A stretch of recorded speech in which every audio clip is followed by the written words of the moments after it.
and Black Mask Studios has picked it up to do single issues as well. So we're both in the shops in single issues and on Kickstarter as trades.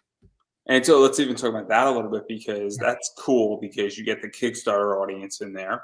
Yeah. And obviously, I understand that, where I have friends who are now getting into shops, Yeah. and then you get the money from the shops, and you also get people who will never come onto a Kickstarter, and they don't trust Kickstarter, they don't get Kickstarter, and they just want to pick up their book every single month Right. in a shop. And so I see your book all the time in previews, you know. Yeah. And so what is that like, that you're hitting both audiences? And I also feel like it gives a lot of credibility to you, where, and I don't know how you feel, but obviously I just funded on Kickstarter, and I feel that, I have a little bit more respect to some degree, because people are like, hey, you just did a Kickstarter and now you understand, oh, you actually were successful on a platform raising Yes. money. And so I don't know how you feel about all of that and what that means exactly, or maybe that doesn't affect you. I don't know. Oh no, it does. It's a shifting thing too. In the past, it was almost looked at as if Kickstarter is where creators go to take pictures that didn't get picked up, which, that to me has changed. Now Kickstarter is seen, I'd say, by, if not everyone in the comics community, I'd say that everyone who's a serious thinking person, it's seen as a legit way to publish comics.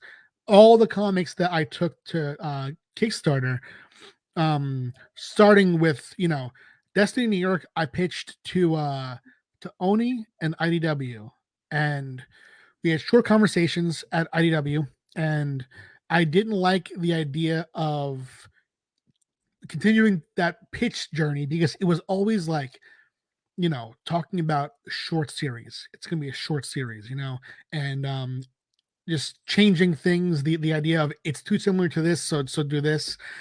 I wanted to bring it to Kickstarter because I thought, if it's good enough to succeed in this campaign, I can keep it going for as long as I want. I can make it a thing where no one can say, oh, this series is going to end at issue 10. No one can say you have to wrap it up by this point. I'm going to keep going as long as people keep reading it until I'm done. When I come to my end, I can finish it. And that showed me that it succeeded and that it continues to grow. That showed me that Kickstarter isn't where I should take the failed pitches. Kickstarter is where I should take my most valuable ideas. That's the place to really thrive. And I've taken that with me, and yeah, it does also help that it's in the DM. Being in comic shops reaches, frankly, a different audience.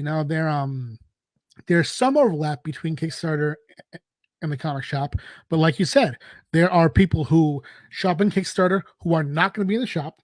There are people who are in the shop that are not going to go on Kickstarter, and that's, it's just hitting two audiences in a way that that is meaningful to me, because I want as many people as possible to read the book. That's my end goal, is to have the book read and hopefully enjoyed.